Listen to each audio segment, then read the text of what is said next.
Hello, my name's Richard White and welcome to this mini course on increasing confidence in cold calling. The purpose of this course is to give you strategies to boost your confidence to make the calls and therefore increase your activity. The strategies will also increase the chances of the person at the other end of the call being prepared to speak to you. There are some exercises, and what I recommend you do is to listen to the complete course and then come back and do the exercises one by one. What we're looking to do with the cold calling is to find people who are interested in talking to us about their problems. It's as simple as that. You can assume that they're not going to be interested in your products and services, but they are interested in talking about their problems, if they think you might be able to solve them for them. The trouble with cold calling is people think they need to sell, and they don't, unless they're actually doing proper telesales. In most cases, it's simply generating leads over the telephone. I like to compare the process of finding new clients with the process of finding a new partner. In the same way that a complete stranger is unlikely to want to marry you on the basis of one conversation, it's going to take more than one telephone call to find a good client that's going to buy from you again and again and recommend you to all their trusted contacts. But if you get the conversation going, then that may lead to a meeting. And if you get the meeting, that may lead to them buying from you. And if they buy from you once, they might buy from you again and again and recommend you to people that they know. So when you're cold calling, what you're really doing is you're chatting up potential clients and asking them out for a date. And if you do enough activity, you'll get loads of no's, you'll get some yeses, and some people you may have to ask out several times before they'll say yes. But if you speak to enough people, it won't be long before you get a date. All you're really doing is flirting. I'm going to be going through the strategies for increasing confidence in cold calling by using a mnemonic called GO FLIRT.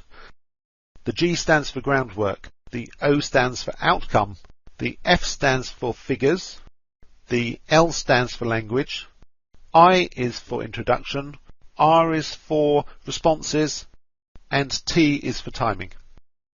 Let's look first at groundwork. Now, preparation is the key to a successful cold calling campaign. I'd like you to imagine three scenarios. The first scenario, you're a busy executive in your office and someone calls you on the phone and they're talking about their services and they have absolutely no relevance whatsoever to you and your company. You're busy and you just want to get back to your work. The second scenario is you're a busy executive at your desk and you're working on something really important. It's a big problem. And someone calls you and they sound like they may be able to help or at least give you a steer in the right direction. The third scenario, you're a busy executive sitting at your desk working on a particular problem. The caller indicates that they can solve problems that are not on the top of your priority list, but something you do want to deal with at some point in the future. Now, if you consider all three scenarios, which of those scenarios do you think the person on the receiving end of the call is going to have an issue with? That's right, it's the first one. And unfortunately, most people who do cold calling are like the first one. They use an approach which I call spray and pray, and they have done absolutely no preparation whatsoever. So in doing the groundwork, you're looking for a specific group of people that are likely to have a problem that you can solve. And it's a real boost to confidence to know that the person you're calling is likely to want to speak to you if you can just get the conversation going. Time for the groundwork exercise, and what I'd like you to do is to write down three things. First of all, who do you intend to call? Secondly, what do you believe are the top three things on this person's mind in terms of problem areas? And thirdly, why do you think they're going to want to take your call even if they're far too busy to speak for 2 minutes? Now, this exercise is very easy if there's just one person you're going to call.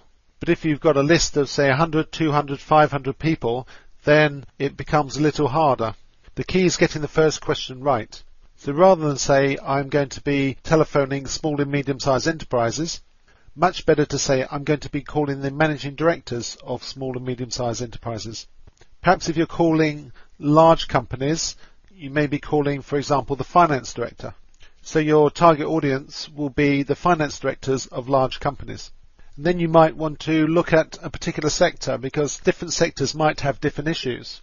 So it could now be finance directors of large companies in the IT industry. Take time to do this exercise properly and ask your coach or your sales manager to help you if necessary, because it's one of the most important stages of the GO FLIRT, and it's no coincidence that it's the first one. So pause the program and do the exercise now. Next, we need to look at what is the desired outcome of your call. So if everything goes right, what will have happened as a result of the call? Are you looking to book a meeting? Are you looking for a formal telephone meeting? Are you looking for them to commit to reading a document? You just need to be very clear of your desired outcome of the call, because the structure of the call then needs to work towards achieving the outcome. When you're calling very senior decision makers, then sometimes they'll be very willing to take a longer telephone call at a prearranged time before they decide to meet you in person. And that may be much easier to organise, because the chances are when you call, they're going to be incredibly busy. So they may not have time to chat for 10 minutes, but they may agree to set aside 10 minutes later on in the day or later on in the week or later on in the month to have that conversation. But when you are clear about your outcome, then that does give you a certain level of confidence. You know that you're not trying to sell them anything. All you're looking to do is to get a meeting or get some form of commitment. Time for the outcome exercise, and what I'd like you to do is to write down in detail what is your most desired outcome as a result of making that call. Because the more you focus on your ideal outcome, the more likely you are to achieve it. So next we have figures, and what this is about is manually recording the activity that you make on cold calling. What tends to happen is that when you manually record it and you're looking at the numbers all the time, you do more activity and you feel better about the activity. Also, if you collect the activity day in, day out, then you can start to look at your ratios. Now, what I mean by activity is number of dials you make, number of times you speak to a decision maker, number of times you achieve an ideal outcome. So on a piece of paper you create a box for each, and then each time you do one activity you put a 1 in the box. For each time you make a dial you put a 1 in the dial box. Each time you get to speak to the decision maker you put a 1 in the decision maker box. And each time you get to achieve an ideal outcome you put a 1 in that box. And if you decided that you're going to be doing 25 dials a day, then you stop when you've done 25. If you're really reluctant, then one technique you can use is to count down. So you start off with 25 in the box, and then each time you make a dial, you reduce it. So go from 25 to 24 to 23 to 22 until you come to 0. And that just makes the task seem a little less onerous each time. Now the great thing about keeping figures is that if you keep them on a regular basis, then over time you can see the averages that you need to do in order to achieve certain levels of success. So you may notice that it takes 5 dials to get 1 conversation, and 4 conversations to get 1 ideal outcome. So this can either tell you how much activity you need to do in order to achieve the level of success you want, or it will also tell you where you need to focus your attention to improve your performance. For example, if you want to go from 1 in 4 calls to 1 in 3, what do we have to do? The exercise for figures is to draw yourself out a grid on a piece of paper to use as a tick sheet for when you're making your calls. So, for example, let's say your ideal outcome is to get a meeting. You'd have 3 columns, the first column being number of dials you've made, the second column being the number of times you've spoken to a decision maker, and the third column being the number of meetings that you've got. And then going down the page you'd have a number of rows, 1 for each day of the week. And at the end of the week you just total up each column. So stop the program now and prepare your grid. Next we have language. Organisations of a certain size have people cold calling them all day, every day, and it can be a huge waste of time, especially when most people who are calling them have not done their groundwork, so they're calling about things that are totally irrelevant to the organisation. And so people like the receptionist and the gatekeeper have a radar to protect them against time-wasting salespeople. This radar is triggered by the way in which the caller sounds and the sort of language they use, and as soon as they detect a salesperson, the barriers go up. Now, it's not the act of cold calling that they are responding to, it's the fact that they think that you might be wasting their boss's time. So if you don't want to be treated like a normal salesperson, then don't sound like a normal salesperson when you make the call. The way in which you're thinking on the inside have a big impact on how you sound on the outside. If you're thinking pushy thoughts, then you'll just end up sounding pushy. If your thoughts are calm and friendly, then you'll end up sounding calm and friendly. Before you make the call, take time to relax, to smile, and imagine a face looking back and smiling at you. And this will change the way you sound. Expect the person you're calling to be friendly, and you'll rarely be disappointed. The other thing is to look at the specific words you're using. There are lots of words that typical salespeople use, but the biggest one is interested. Make sure you don't ask if the person is interested in anything. Instead of asking if someone is interested in doing something, ask if they're open to doing something. The exercise in relation to language is about role-playing and rehearsing your cold call in relation to how you sound and the words that you use. So you might want to get your sales manager or coach involved to listen to your calls and give feedback. Another approach is to record your calls and listen to the playback. You may want to leave this exercise until the end when you've had a chance to work on your scripts. But do remember to do it because it's very important. Just like when you're playing tennis, you need to serve the ball. When you're cold calling, you need to make the initial introduction. And my recommendation here is that you script out your introduction and you memorize it. You should never have to think of what you're going to say when you get put through. And you might have one introduction for a receptionist, one introduction for a gatekeeper, and another introduction for a decision maker. It really depends on who you're calling. So a nice easy exercise for introduction, simply write out your introduction and memorize it. And also do extra introductions if you need to for the receptionist and the gatekeeper. One thing that's inevitable is that when you make an introduction, there will be a response. So the next stage is to be prepared for those responses. If you were to write down every possible response you're likely to get, then you'll probably come to no more than 10. Typical ones are, I'm busy, can you call back later? Can you send me some information? We're happy with our current supplier.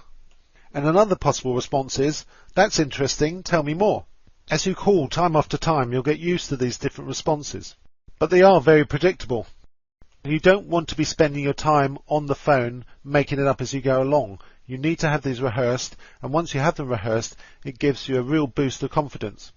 And remember that if you're calling a larger organisation, they may have receptionists as well as a gatekeeper, as well as the decision maker, and you need to consider the responses for all three, which may or may not be the same.